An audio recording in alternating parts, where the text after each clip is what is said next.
Israel और Hamas के बीच जारी युद्ध का अंत हो गया है। गजा में 15 महीने से चल रहे युद्ध में उलझे इजराइल और हमास के बीच अब सीज फायर को लेकर सहमति बन गई है। जल्द ही हमास इजरायली बंधकों को भी रिहा कर देगा। खुद कतर के प्राइम मिनिस्टर शेख मोहम्मद बिन अब्दुल रहमान अल सानी ने दोहा में गजा सीज फायर की घोषणा की है। कतर की राजधानी दोहा में इजराइल और हमास संघर्ष विराम समझौते पर सहमत हो चुके हैं। यहीं पर दोनों के बीच कई सप्ताह तक बातचीत हुई थी। दोनों के बीच संघर्ष विराम समझौता रविवार से लागू हो जाएगा। इजराइल हमास के बीच सीज फायर की खबर दुनिया के लिए एक सुकून देने वाली खबर जरूर है। इस तरह से मिडिल ईस्ट में एक बड़े युद्ध का अंत हो गया है। खुद नेतन्याहू ने डोनाल्ड ट्रंप और जो बाइडेन को इस समझौते के लिए धन्यवाद दे दिया। इजराइल और हमास के बीच संघर्ष विराम समझौते पर सहमति तो बन चुकी है, लेकिन इससे पहले नेतन्याहू ने एक बयान जारी किया था। उन्होंने कहा, युद्ध विराम समझौता अभी पूरा नहीं हुआ है, अंतिम विवरण पर काम किया जा रहा है।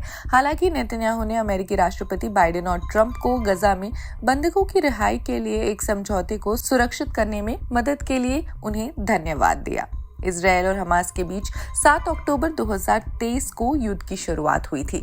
हमास ने 7 अक्टूबर को इजराइल पर हमला किया।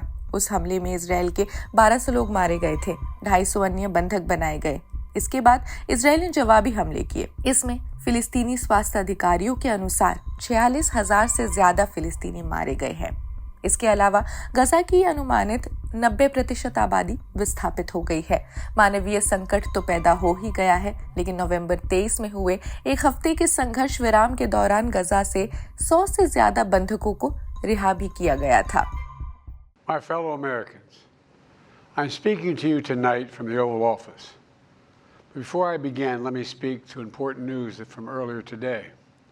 After 8 months of non-stop negotiation, by my administration, a ceasefire and a hostage deal has been reached by Israel and Hamas, the elements of which I laid out in great detail in May of this year.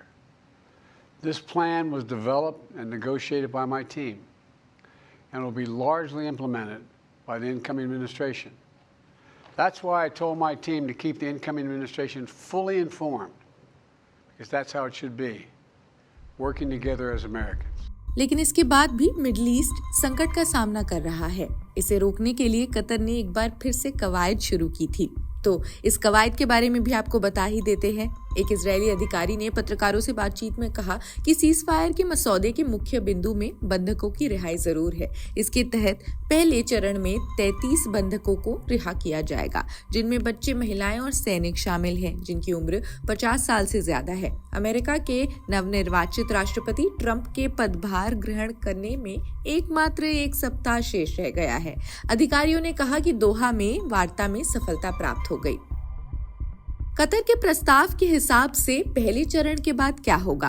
अगर पहले चरण योजना अनुसार आगे बढ़ा तो समझौता प्रभावी होने के 16वें दिन दूसरे चरण पर बातचीत शुरू होगी, जिस दौरान शेष जीवित बंधकों यानी पुरुष सैनिकों और सैन्य आयु के पुरुषों को रिहा कर दिया जाएगा और मृत बंधकों के शव वापस कर दिए जाएंगे। जानकारी के मुताबिक वापसी चरणबद्ध होगी, जिसमें इजरायली सेना इजरायली सीमावर्ती कस्बों और गांव की रक्षा के लिए सीमा परिधि में रहेगी। इसके अलावा गजा के दक्षिणी किनारे पर फिलाडेल्फिया कॉरिडोर पर सुरक्षा व्यवस्था होगी, जिसमें समझौते के पहले कुछ दिनों के बाद इजरायल इसके कुछ हिस्सों से वापस चला जाएगा। प्रस्ताव के तहत निहत्थे उत्तरी गजा निवासियों को वापस जाने की अनुमति दी जाएगी। इसके अलावा ये भी सुनिश्चित करने के लिए एक तंत्र बनाया जाएगा वहां कोई हथियार न लिया जाए।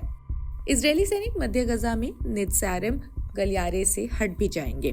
इसके बाद हत्या या जानलेवा हमलों के दोषी फिलिस्तीनी उग्रवादियों को भी रिहा करने की बात कही गई है, लेकिन संख्या जीवित बंधकों की संख्या पर निर्भर करेगा, जो अब भी अज्ञात है। कैदियों को वेस्ट बैंक में नहीं छोड़ा जाएगा।